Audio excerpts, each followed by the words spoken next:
வணக்கம் நண்பர்களே. நாம் இன்றைக்கி கேரளா லாட்ரி 12ஆம் தேதி செப்டம்பர் மாதம் அதில் ரிசல்ட் என்ன வந்துச்சுன்னு ஃபஸ்ட்டு பார்த்துட்டோம்னா நமக்கு நாளையோட ரிசல்ட்டை கணிக்கிறதுக்கு ஒரு சின்ன ஐடியா கிடைக்கலாம். இன்றைக்கி தேதி 12 வச்ச ரிசல்ட் 93/12. தேதியில் எங்கேயுமே மாற்றமே இல்லை. தேதியில் எங்கேயுமே மாற்றம் இல்லை. அப்படியே 12 இறங்கிருச்சு. 9/3 எப்படி எடுத்தாங்கன்னா, இந்த 27ங்கிற தேதியை 2 + 7 9ன்னு எடுத்துட்டாங்க.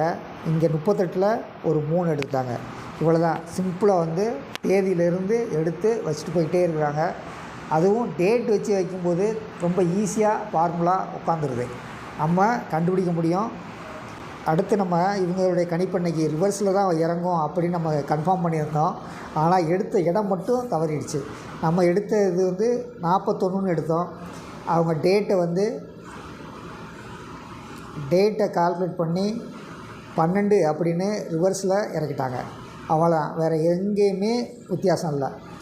நம்ம அதாவது இந்த ஸ்க்ரீனை பார்த்துட்டே வந்தோம்னா எந்தெந்த இடத்துல எடுக்கிறாங்க, எப்படி எடுக்கிறாங்க அப்படிங்கிறது நமக்கு ஒரு ப்ராக்டிஸ் ஆகிட்டே இருக்கும். அடுத்து ஒரு நாள் நமக்கு கன்ஃபார்மாக அந்த பிசி நம்மளால் கன்ஃபார்ம் பண்ண முடியும். அப்படி பிசி கன்ஃபார்ம் பண்ணும்போது கண்டிப்பாக 4 டிஜிட்டும் கன்ஃபார்ம் பண்ண முடியும். கூடிய விரைவில் நம்பிக்கையுடன் காத்திருங்கள். கால்குலேஷன் எப்படி எடுக்குதுன்னு பழகிட்டே வாங்க. கண்டிப்பாக நம்மளால் 4 டிஜிட்டு வைக்க முடியும். அடுத்து நாளைக்கு தேவையான விஷயங்கள். டேட் கேரளா லாட்ரிக்கு நாளைக்கு 13 தேதி, இங்கிலீஷ் தேதி 13, அவங்களுக்கு 28. ஒரே ஒரு நாள் இந்த 28ங்கிற நம்பரை அப்படியே வச்சாங்க. அதாவது மலையாள மந்த் தேதியை 28 அப்படியே வச்சாங்க. அதுக்கு அடுத்து இங்கிலீஷ் தேதி 28க்கு என்ன பண்ணாங்கன்னா 82ன்னு வச்சாங்க.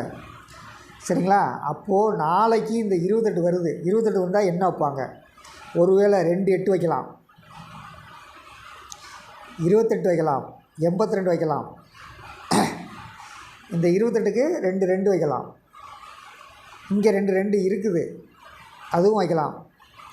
கீழே இப்போ அடுத்து என்னென்ன நம்பர் இருக்குதுன்னு பார்த்துருங்க. 1 3 இருக்குது, 1 இருக்குது, 3 இருக்குது, 2 இருக்குது, 8 இருக்குது. அடுத்து 37 40, 37 40, 22 9. இந்த நம்பர்லாம் வாட்ச் பண்ணிக்கோங்க. இந்த நம்பர்லாம் அப்படி ரிவர்ஸாகவோ இல்லாட்டி ஒவ்வொன்றில் ஒவ்வொரு நம்பராக, இதில் ஒரு நம்பர், இதில் ஒரு நம்பர், இதில் ஒரு நம்பர், இதில் ஒரு நம்பரு அப்படி கூட வைப்பாங்க. 28க்கு பெரும்பாலும் 88 வைக்கலாம், 28 வைக்கலாம், 82 வைக்கலாம். 13க்கு எப்படி வைப்பாங்கன்னா, இந்த தேதியை 13ன்னு எடுத்துட்டாங்கன்னா இன்றைக்கி 12 அப்படியே வச்சாங்க. இல்லைனா நாளைக்கு என்ன பண்ணுவாங்கன்னா 13க்கு 133 வைப்பாங்க. இப்படி வைக்கலாம். இதை கொஞ்சம் ப்ராக்டிஸ் பண்ணோன்னா நமக்கு இந்த தேதி அடப்படும். சரி, நாளைக்கு என்னென்ன டிப்ஸு மற்றவங்க கொடுத்துருக்காங்க அப்படின்னு பார்த்துடலாம். இவங்க இன்றைக்கி 2 போர்டு பாஸ் பண்ணாங்க. ஆனால் எதுலேயுமே டைரக்ட் போர்டு இல்லை. ஆக்சுவலாக இவங்க ஒரு டைரக்ட்டு ஒரு ரிவர்ஸ் வைக்கணும். நாளைக்கு ஒரு டைரக்ட்டு ஒரு ரிவர்ஸ் இருக்கும் அப்படிங்கிறது பார்க்கலாம். லாஸ்ட் டிஜிட்டில் 3 வச்சுருக்காங்க. 3 இறங்குமான்னு பார்க்கணும். 3 வருவதா இருந்தால் 63 வருதா அப்படின்னு பார்க்கணும். இவங்க ஒரு போர்டு டைரெக்டாக வைப்பாங்கன்னு எதிர்பார்த்தேன் இன்றைக்கி. ஆனால் 2 போர்டு வச்சுருந்தாங்க. ஆனால் டைரெக்டாக இல்லை. ஒருவேளை நாளைக்கு இதில் ஏதாவது ஒரு போர்டு டைரெக்டாக இருக்க வாய்ப்பு இருக்குது. இவங்க 2 போர்டு வச்சுருந்தாங்க. 23 இருக்குது. அதை 3 2 பிரித்து வச்சுருந்தாங்க. 8 இல்லை, 9 இருந்தது. அதனால் 16 70. நாளைக்கு 2 போர்டு, 16 70ல் 2 போர்டு இருக்கான்னு பார்க்கணும். 8 7 5 3.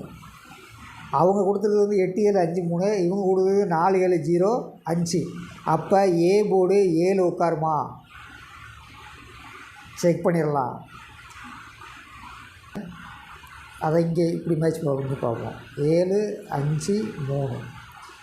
இந்த 3 + 5 இங்கே 8 பி போர்டில் இறங்குமா அப்படின்னு பார்த்தலாம். 7 அங்கே நம்ம பார்த்துருந்தோம். 7 ஏ போர்டில் 7 அங்கே உட்கார மாதிரி இருந்துச்சு. இங்கேயும் 7 இருக்குது, இறங்குமான்னு பார்க்கணும். அடுத்து 6 7 0 5. இவங்க 4 7 8, 4 7 8. 6 7 0 5. 7 நமக்கு ஏ போர்டில் இறங்குமான்னு பார்க்கணும், டைரெக்டாக இறங்குமான்னு பார்க்கணும். இறங்க வாய்ப்பு இருக்குது. 5 6 4. 5 6 4 பார்த்துங்க. மேலே 4 போர்டுக்கு 0 3 8 7, 3 போர்டுக்கு 5 6 4. இந்த 7 ஏ போர்டில் இறங்கலாம்,